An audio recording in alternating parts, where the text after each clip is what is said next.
Friends, what happens when you keep growing green fodder on the same land again and again organically, that is without substituting chemical fertilizer like urea, the nitrogen component which will get fixed into the soil due to the natural process being absorbed by the green fodder crops.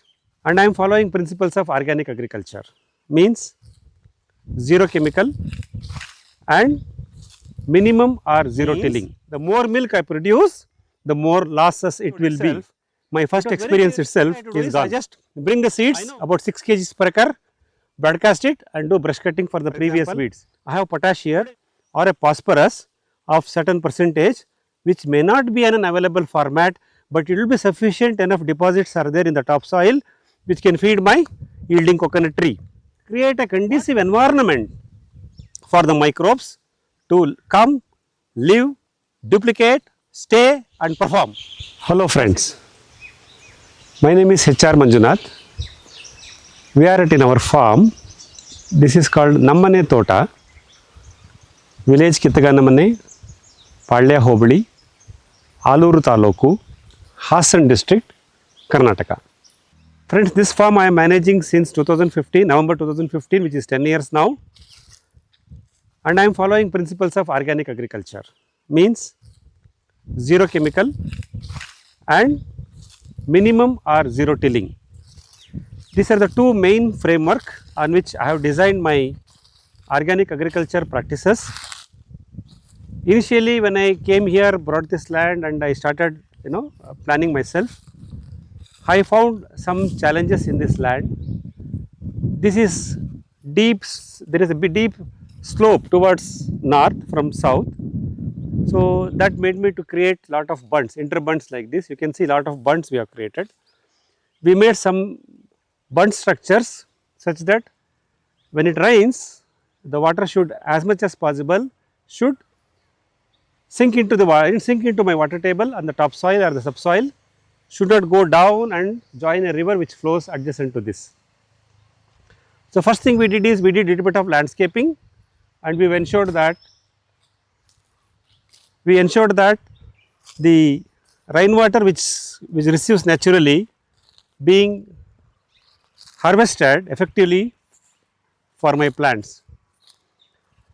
When I came to this farm has got standing coconut trees, about 200 plus of them, which are approximately, now they are approximately about 38 years old, and it was kind of a monocrop with coconut, and attempt was made by my predecessor farmer to grow black pepper with the support of a tree called silver.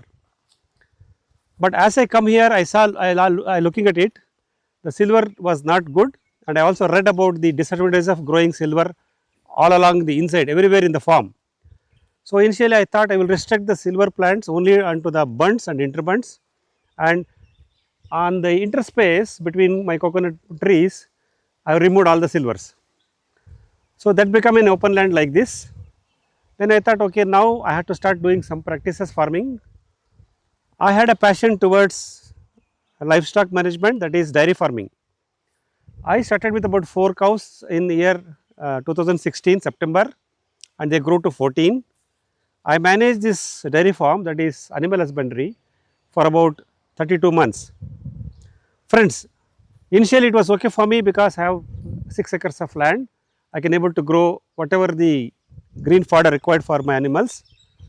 Later I realized the soil quality is not improving because of continuous use of the soil for green fodder growth.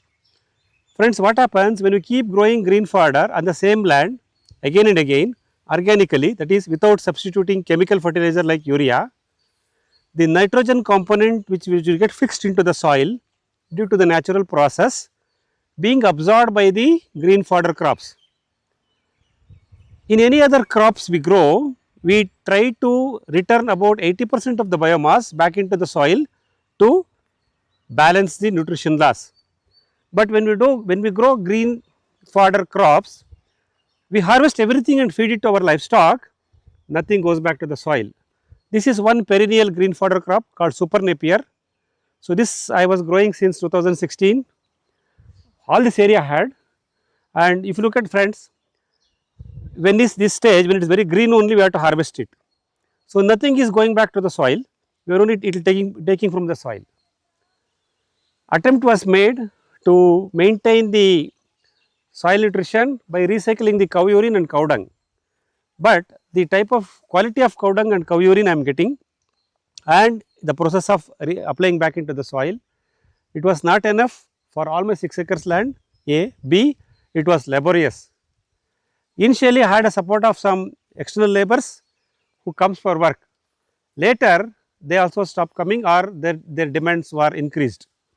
So I started going into the mode of self management. I said, okay, let me manage my livestock and the organic agriculture in this land by myself, but that was impossible to me or to any farmer for that matter. Then I realized the livestock management, that is production of milk using animals, with all these efforts taking a lot of strain on myself as a farmer, dairy farmer, on my soil, because as I already said, my soil is not rejuvenating because nothing is going back to the soil, and even my animals also were not healthy. So I forced to depend too much of veterinary support, my cost of managing and livestock, my cost of producing the green fodder, and again the important thing is the concentrate feeds which we feed to the animals has increased. For your information friends, a maize which is being used to feed cows, sheep, goats and even the poultry, in the year 2015 when I started agriculture here, 1 kilogram of maize is 12 rupees or 13 rupees. Today as we speak, it is about 32 rupees or 28 rupees. That means you can say in a matter of 10 years, the raw material which goes into prepare concentrate feeds for livestock has doubled. Ultimately we, the livestock managing farmers, has to pay for it. If the quality of green fodder is not good and animal health is fluctuating, and we end up depending too much on concentrate feeds. This concentrate feeds also causes a increase in cost of milk production in the milk dairy farming case, and also creates stress on the animal, because friends, animal wants to graze and eat too much of green rather than this concentrate. As a result, my cost of milk production has gone up.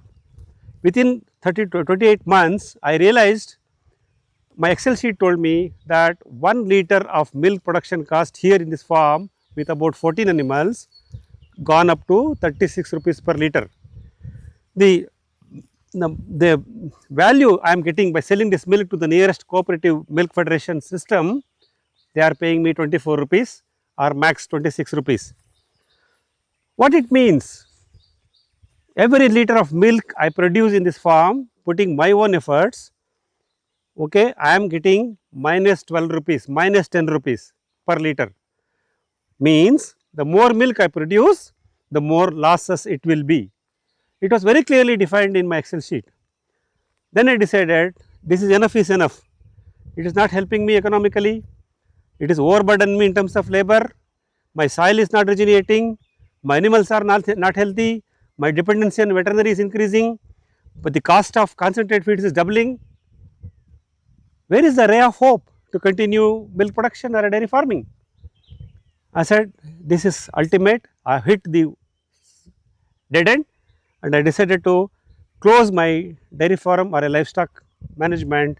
And 2019 I closed everything and went back to Bengaluru, where I have stayed for last 20 years as an IT professional.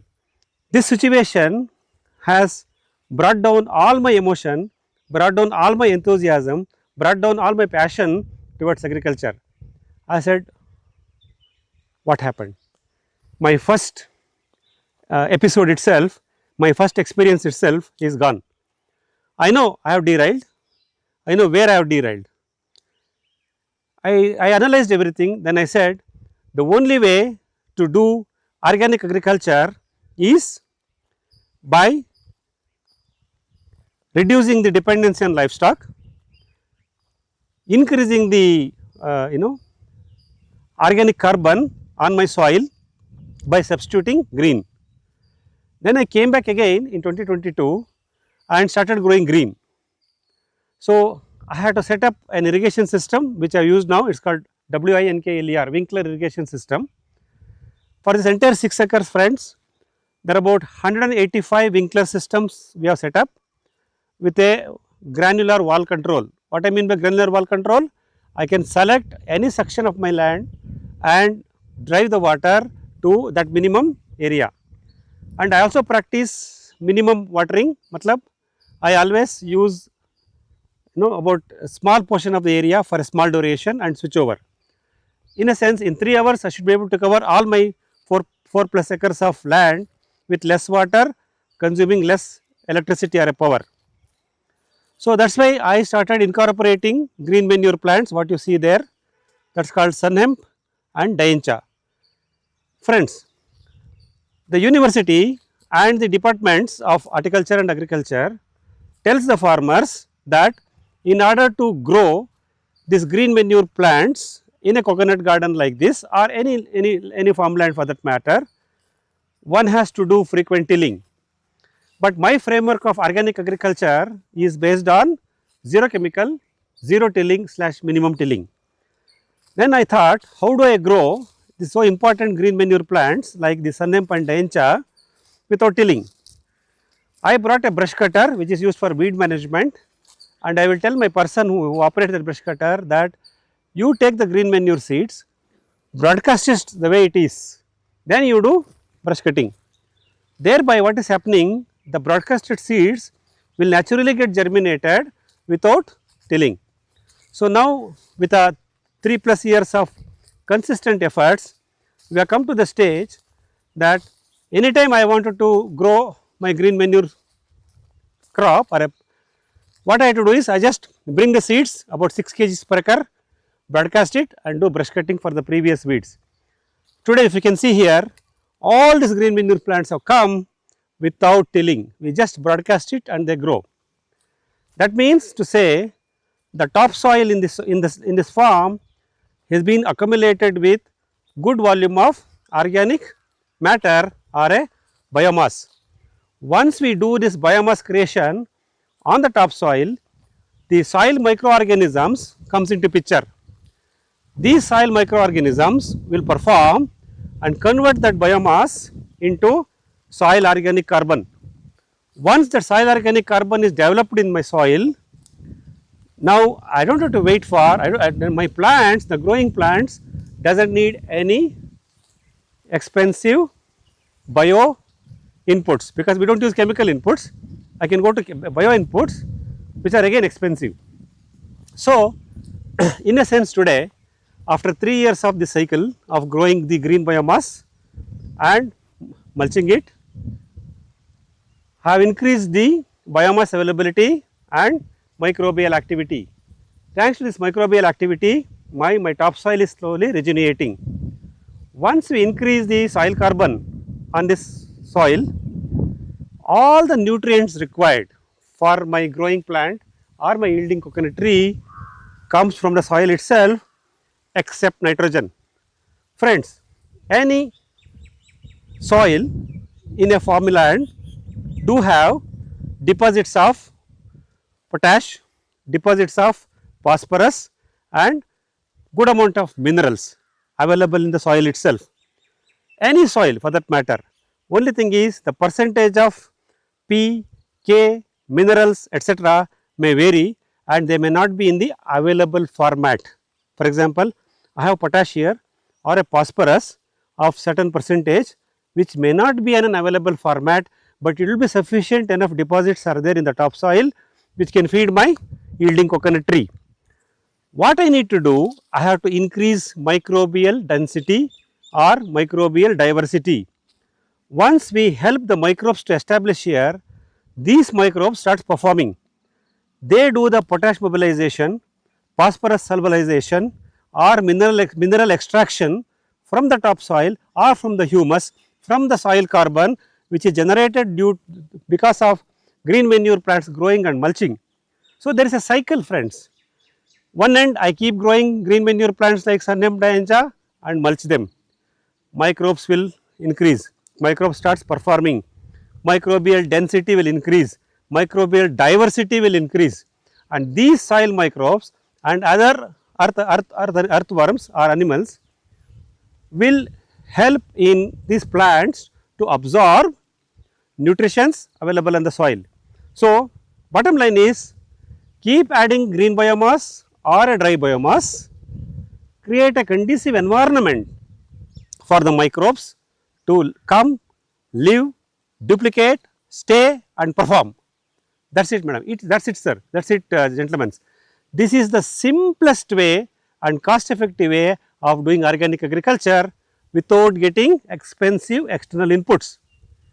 Friends, then I thought growing this short term green manure crops like the sun appendage every time being a challenge. Then what I found a magic plant called Gliricidia. This Gliricidia is a beautiful plant. This is a dichotom plant, okay, which will fix the nitrogen from the atmosphere, grow very fast, and I can keep chopping these branches of this Gliricidia at least 3 or 4 times a year. Gliricidia, with help of its growth, provides shade, biomass for mulching, nitrogen fixing to increase the availability of nitrogen on the topsoil or to the plants which demands nitrogen for growth, provides material or the fodder for my animals if I want to do. So, Gliricidia is a blessing plant for an organic farmer. I found this very useful. Now, I made a point now that any commercial plant I will going to bring in my farm will have a Gliricidia attached to it. This process here, for example, this is my commercial plant called Areca. Now, I have planted some 500 Arecas with my 200 coconut trees.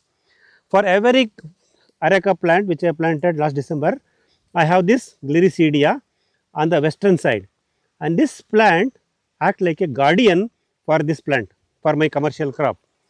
This provides shade, this fixes nitrogen, this returns biomass, and it also helps me to do rainwater harvesting near the basin of my commercial crop. How Gliricidia will do rainwater harvesting? Gliricidia is a taproot plant. As the plant grows to certain height, it will have deep roots. These deep roots will help the rainwater to get harvested and stored on the bottom of the soil. That way, Gliricidia or another such plant called Erythrina, this will help in fixing nitrogen, harvesting rainwater, creating shade and returning biomass. Now friends, the Gliricidia or Erythrina are perennial green manuring plants. We in organic agriculture has to find every such opportunity to incorporate or grow these perennial green manure plants as much as possible and wherever is possible. What I have done, on all the borders of each of my block, I started planting them. You can see now that by growing these perennial green manure plants, my dependency on the short term green manure plants such as the sun hemp or a dencha will reduce, and I move towards saving my labor. So, this is how we should look at optimizing things. This way I am trying to go into Atmanirbharata, that is self sustainability, without buying any external biological biostimulants or inputs to my soil or to my crop. I keep enriching my soil using these green manure plants. Friends, 4 M's we need to remember: minerals which is there in the soil, microbes which will grow and perform in the soil provided you give a conducive environment to it, moisture that we need to maintain such that the microbes will perform in the ideal conditions, and mulching. Mulching plays a very important role. Minerals, microbes, mulching and moisture, these are the 4 M's. If you can stick to these 4 M's and achieve kind of a sustainability in balancing these 4 in our farmland, we are at sustainable organic agriculture. Friends, The organic agriculture is very good, all of us knows it is very good, because it does not use as hazardous expensive chemical inputs. But the organic agriculture today is also presented as, in order to grow, in order to maintain your farm, you need to have livestock. With my bitter experience in the earlier days, I decided that I will not get into the livestock now for time being. Let me try to develop my farm without having livestock. That means I do not get fresh cow dung or a fresh cow urine from my animals.